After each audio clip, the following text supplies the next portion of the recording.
Sayyidina Abu Bakar dan putranya kompak tolak dinasti politik. Dinasti politik yang dibiarkan terus berkembang tanpa regulasi yang ideal akan mengancam keberlangsungan demokrasi. Impian demokrasi dari rakyat oleh rakyat untuk rakyat akan sulit tercapai, tapi justru tragedi dari dinasti oleh dinasti dan untuk dinasti yang akan terjadi. Rakyat pun hanya akan menjadi alat dinasti politik mengguritakan pengaruhnya. Dalam sejarah pemerintahan Islam, Sayyidina Abu Bakar sebagai khalifah atau pengganti Rasulullah Shallallahu Alaihi Wasallam telah menekankan pentingnya memilih orang-orang yang punya kredibilitas untuk menjalankan pemerintahan, sekaligus menolak dinasti politik secara tegas. Jelang wafatnya, Sayyidina Abu Bakar memanggil beberapa orang untuk diajak diskusi tentang sosok yang akan menggantikan perannya di pemerintahan. Pertama, Abdurrahman bin Auf, yang langsung disergah dengan pertanyaan, "Bagaimana pendapatmu tentang Umar?"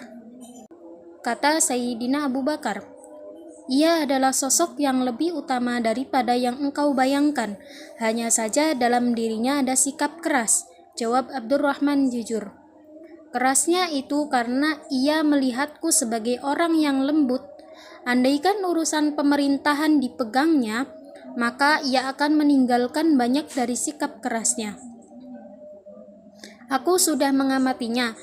Ketika aku marah pada seseorang, ia memberitahuku agar merelakannya.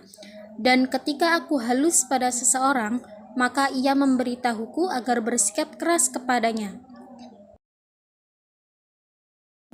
Menarik dicatat dalam hal ini, Sayyidina Abu Bakar sangat mengapresiasi peran Umar bin Khattab dalam pemerintahannya sebagai penyeimbang dirinya. Perbedaan karakter tidak menghalanginya untuk bekerja sama dalam satu pemerintahan. Kedua, Utsman bin Affan, yang oleh Sayyidina Abu Bakar juga langsung ditanya perihal Umar. "Batinnya lebih baik daripada kesan lahiriahnya. Tak ada orang seperti dia di antara kita," jawab Utsman. Ketiga, Abu Tolhah bin Ubaidillah juga datang dan masuk ke tempat peristirahatan Sayyidina Abu Bakar. "Engkau menunjuk Umar sebagai penggantimu? Sungguh, engkau sudah melihat apa yang dialami masyarakat darinya saat engkau bersamanya. Lalu bagaimana bila ia sendiri yang memimpin mereka, sementara engkau telah bertemu Tuhanmu, lalu ditanya tentang rakyatmu?" Kata Tolhah memberikan alasan, "Tolong dudukan aku. Demi Allah, apakah kalian mengkhawatirkan aku? Ketika aku bertemu Tuhanku dan ia menanyaiku, maka akan aku jawab, aku telah menunjuk orang terbaik untuk umatku." Kemudian Sayyidina Abu Bakar memerintahkan Utsman agar menuliskan ucapannya untuk mengangkat Umar sebagai penggantinya. Bismillahirrahmanirrahim. Hada ma akida Abu Bakr ibn Abi Quhafah ilal muslimin. Amma ba'du. Fa inni qad istakhlaftu alaikum Umar ibn al-Khattab. Walam alukum khaira. Artinya, Bismillahirrahmanirrahim. Ini adalah maklumat Abu Bakar bin Abi Quhafah kepada kaum muslimin. Amma ba'du. Sungguh aku benar-benar telah menunjuk Umar bin Khattab sebagai penggantiku memimpin kalian, dan aku tidak hanya memilihkan yang baik untuk kalian, tapi yang terbaik. Sampai waktu catatan pergantian kepemimpinan pemerintahan dideklarasikan, rakyat pun sam'an wa ta'atan, kompak mengikuti petunjuk Sayyidina Abu Bakar. Di detik-detik inilah, Abu Bakar kemudian mendekat kepada massa dan sekali lagi berkata, At-taradawna biman istakhlaftu alaikum. Fa inni mastakhlaftu alaikum da korobah. Wa inni qad istakhlaftu alaikum Umar. Fasma'u lahu wa ati'u. Fa inni wallahi ma'alawtu min jahdil ra'yi.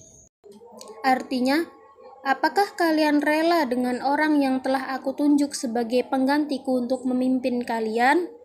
Karena sungguh aku tidak menunjuk orang yang punya hubungan kekerabatan denganku. Sungguh aku telah menunjuk Umar sebagai penggantiku memimpin kalian, maka dengarkan dan taatilah dia. Sungguh demi Allah, aku tidak membiarkan semampu pikiranku. Di sini tampak jelas untuk urusan pemimpin pemerintahan Abu Bakar menolak dinasti politik dan menggelar karpet merah untuk keluarganya. Kalau mau, bisa saja Abu Bakar menunjuk anak-anaknya semisal Abdurrahman, Abdullah, Asma, atau bahkan Aisyah, istri Rasulullah Shallallahu Alaihi Wasallam. Tapi hal itu tidak ia lakukan. Karena ini bukan masalah kebanggaan dan nama besar, tapi amanah yang harus dipertanggungjawabkan di hadapan Tuhan. Umar dipilih waktu itu karena ketegasannya sangat dibutuhkan sepeninggalan Abu Bakar.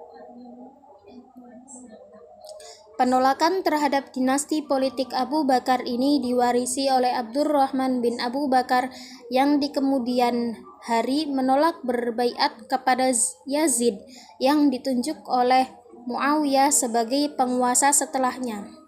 Saat Marwan, gubernur Muawiyah di wilayah Hijaz, membacakan maklumat pengangkatan Yazid di Masjid Madinah, Abdurrahman bangkit berdiri menentangnya. Sunnata Hiraqlu wa Kaisar inna Aba Bakrin wallahi ma ja'ala fi ahadi min waladi wala ahadi min ahli baiti wala ja'alaha Muawiyah illa rahmatan wa karomatan liwaladi. Artinya, itu perilaku Heraklius atau penguasa Bizantium dan perilaku Kaisar atau Romawi. Sungguh, Abu Bakar demi Allah tidak menaruh kekuasaan itu pada seorang pun dari anak dan keluarganya. Tidaklah Muawiyah menjadikan kekuasaan itu kecuali karena mengasihi dan memberi privilege bagi anaknya. Ketegasan Abu Bakar dan anaknya, Abdurrahman, dalam menolak dinasti politik ini layak dijadikan teladan oleh para politisi dan seluruh anak bangsa dalam upaya mengembangkan demokrasi Indonesia ke arah yang lebih sehat, agar semakin mendekati impian dari rakyat oleh rakyat untuk rakyat, bukan dari dinasti oleh dinasti dan untuk dinasti, sementara rakyat terus-menerus diperalat saja. Wallahu a'lam.